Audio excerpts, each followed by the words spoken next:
Kami ang grupong Makabansa at ngayon ay aming ilalahad sa inyo ang korporal at espiritual na gawa ng awa.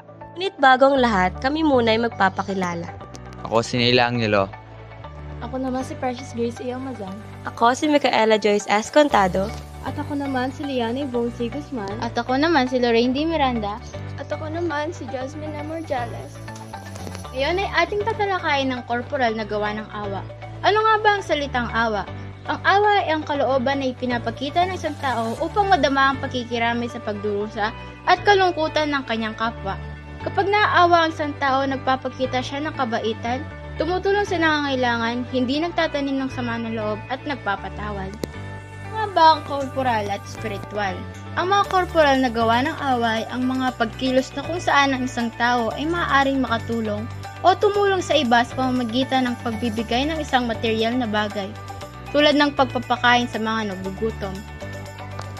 Spiritual na gawa ng awa ay ang mga kilos na kung saan ang tao ay maaaring tumulong sa iba nang hindi kinakailangan ng material na bagay tulad ng paggalang, pagpapasaya, pagdarasal, at iba pa. Mga halimbawa ng korporal na gawa ng awa. Una ay ang pagpapakain sa mga nagugutom. Sa pamamagitan ng pagkikibahagi ng ating pagkain o pera, tayo ay makakatulong na makabawas sa tindi ng pagkakagutom sa ating kapwa dahil sa labis na kahirapan. Pangalawa ay ang pagpapainom sa mga nauuhaw. Ang pagkauhaw ay isa ring pangunahing pangangailangan ng korporal na tao.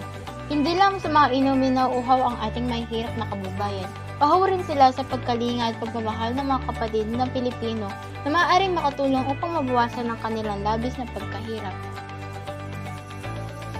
Pangatlo, pagbibigay ng damit sa mga walang saklot o kulang sa saklot ng katawan. Ito ay nagsasagawa sa pamamagitan ng pagbibigay ng damit sa mga kababayang halos ay wala nang may palit sa saklot ng katawan. Nangangahulugan din ng taguring pagdadamit sa kapwa ng pagbibigay ng tulong sa mga taong biktima ng kawalan ng katarungan, pang-aapi at pang-aabuso. Pang-apat, pagdalaw sa mga preso sa piitan.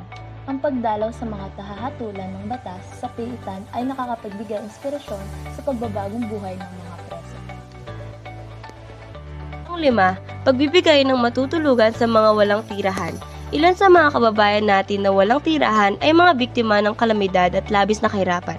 Sa pagtulong sa kanila, malalabanan natin ang tigas ng ating kahinaan ng di pagtitiwala at pagwalang bahala sa kahirapan ng iba. Huli naman ay pagdalaw sa may sakit at may karamdaman. Ang pagdalaw sa may sakit ay isang manifestasyon ng pakikiramay sa mga problema ng kapwa. Nagbibigay ito ng kasiyahan at lakas ng loob para sa may sakit na magpagaling sa lalong madaling panahon. Ngayon naman ay ating tatalakayin ang mga halimbawa ng spiritual na gawa ng awa. Ang una ay ang pagtuturo at pagbigay ng gabay sa mga taong nagkakasala. Ito ay sumasakop sa mga pamamaraan o gawain upang maiwasto ang ilang kamalian. Ang pagwasto sa madaling gawain ay ginagawa sa mapayapa at kanais-nais na pamamaraan. Pangalawa naman ay ang pagpapasaya sa mga dumaranas ng lungkot o trahedya sa buhay. Maraming paraan ng pagpapakita ng malasakit sa mga biktima ng trahedya at pagsubok sa buhay.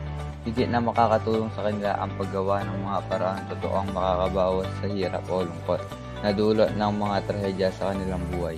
Naman ay pagpapatawad sa mga taong nagkakasala sa atin.